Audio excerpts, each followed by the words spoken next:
یہ بات میں نے 5ویں جماعت میں پڑھی تھی. علامہ اقبال کی نظم شکوہ جواب شکوہ میں نے پڑھی. بانگ درا مجھے میرے بڑے بھائی صاحب نے بھیج دی تھی. ایک شعر تو وہ ہے بانگ درا کا جو میرے تحت الشعور میں کہیں چپک گیا تھا اور میری پوری زندگی کو اس نے ایک رخ پر ڈالا ہے. وہ زمانے میں معزز تھے مسلمان ہو کر اور تم خار ہوئے تاریک قرآن ہو کر. دیکھیے یہ بات صرف اقبال نے نہیں کہی. وہ داڑھی مڈا تھا, عالم تو نہیں تھا. یہی بات کہی 14ویں صدی کے مجدد اعظم شیخ الہند مولانا محمود حسن اسیر مالٹا نے. 4 سال کی اسیری کے بعد جب رہائی پا کر آئے تھے 1920 میں, اور رہائی کیوں ملی تھی کہ ٹی بی 3rd سٹیج کو پہنچ گئی تھی. انگریز ڈرتا تھا کہ اگر ہماری اسیری ہی کے اندر کہیں انتقال ہو گیا تو کہیں طوفان اٹھ جائے گا, لہذا چھوڑ دیا. دیوبند میں ایک جلسہ منعقد ہوا اور وقت کے سارے بڑے بڑے علماء موجود. اشرف علی تھانوی صاحب موجود, شبیر احمد عثمانی صاحب موجود, مولانا حسین احمد مدنی موجود, ہمارے جو پاکستان میں مفتی محمد شفیع صاحب موجود. اور انہوں نے یہ واقعہ لکھا ہے اپنی کتاب میں وحدت امت میں کہ شیخ الہند نے کہا کہ ہم نے تو اپنی 4 سالہ دور اسیری میں جتنا ہی غور کیا ہے, ہمیں اپنے زوال کے 2 اسباب نظر آئے ہیں. ایک ہمارا قرآن کو ترک کر دیں, یہ لفظ ہے اس کے اندر, نوٹ کیجئے. حالانکہ علماء نے قرآن کو ترک کیا ہے, لیکن اگر آپ نے کہا نہیں تو یہ صحیح نہیں ہے, کیا ہے. ان کا سارا زور فقہ پر ہے, حدیث پر ہے, زیادہ زور قرآن پر نہیں ہے. صحیح بات ہے. کہنے والا کون ہے؟ شیخ الہند. ایک ہمارا قرآن کو ترک کر دینا اور دوسرا آپس کے اختلافات. اور مفتی شفیع صاحب نے اس کے اوپر پھر یہ گرہ لگائی کہ حضرت شیخ نے جو 2 باتیں کہی تھی حقیقت میں ایک ہی ہے. ہمارے اختلافات بھی اسی لیے کہ ہم نے قرآن کو ترک کر دیا.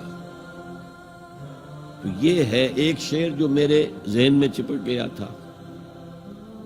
پھر قرآن سے اللہ نے جو ایک مناسبت دی ذہنی قلبی, اللہ کا شکر ہے, اللہ کا فضل ہے. دوسرا شعر وہ ہے کہ وقت فرصت ہے کہاں, کام ابھی باقی ہے, نور توحید کا اتمام ابھی باقی ہے. پورے کرہ ارضی جب تک کہ توحید سے جلوگر نہ ہو جائے اور اسلام کا ڈنکا نہ بج جائے, اس وقت تک حضور کا مشن مکمل نہیں ہے. حضور حوالے کر کے گئے تھے امت کے. خطبہ حجۃ الوداع میں آپ نے سوال کیا الا هل بلغت, اور 1.25 لاکھ کے مجمع نے جواب دیا انا نشهد انك قد بلغت الرسالة واديت الامانة ونصحت الامة وكشفت الغمة. ہاں حضور ہم گواہ ہیں, آپ نے حق رسالت ادا کر دیا, حق امانت ادا کر دیا, مسلمانوں کی خیر خواہی کا حق ادا کر دیا, امت کی خیر خواہی کا, اور گمراہی کے پردے چاک کر دیے. 3 دفعہ حضور نے سوال کیا, 3 دفعہ جواب دے کر پھر آسمان کی طرف نگاہ اٹھائی اور انگشت شہادت سے اشارہ کیا اور پھر لوگوں کی طرف اللہم اشہد اللہم اشہد اللہم اشہد, اے اللہ تو بھی گواہ رہے, یہ مان رہے ہیں کہ میں نے پہنچا دیا. اسے میں کہا کرتا ہوں سائی آف ریلیف. کندھوں پر ایک بہت بڑا بھاری بوجھ آ گیا تھا, بہت بڑی امانت تھی قرآن. اس کے پہنچانے پر کیا کیا تکلیفیں اٹھائی ہیں. پاگل کہے گئے, مجنون کہے گئے, شاعر کہے گئے, ساحر کہے گئے, مسحور کہے گئے, کیا نہیں کہا گئے. اور پھر جو مارے کھائی ہیں, جو 3 سال کی شیب بنی ہاشم کے اندر اسیری تھی, جس میں کھانے پینے کی چیزیں گھاٹی میں داخل نہیں ہو سکتی تھی. ہماری جیلوں میں تو آپ کو کھانا تو ملتا ہے, وہاں تو کچھ نہیں تھا. پھر طائف کا پتھراؤ یاد کیجئے, پھر مکے سے نکلنا اور 3 دن رات ایک غار میں چھپے رہنا.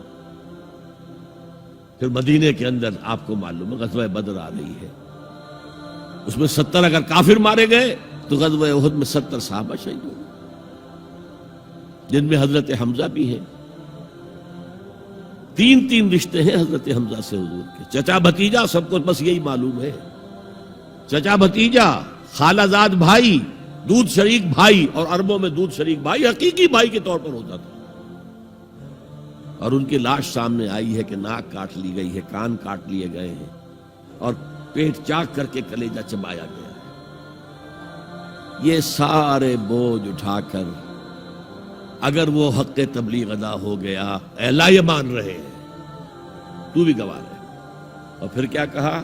فَلْيُبَلِّغِ الشَّاهِدُ الْغَائِبَ. اب جو یہاں موجود ہیں ان کا فرض ہے کہ ان کو پہنچائیں جو یہاں نہیں ہیں. اور یہ ابد الآباد تک کے لیے، قیامت تک کے لیے ہے.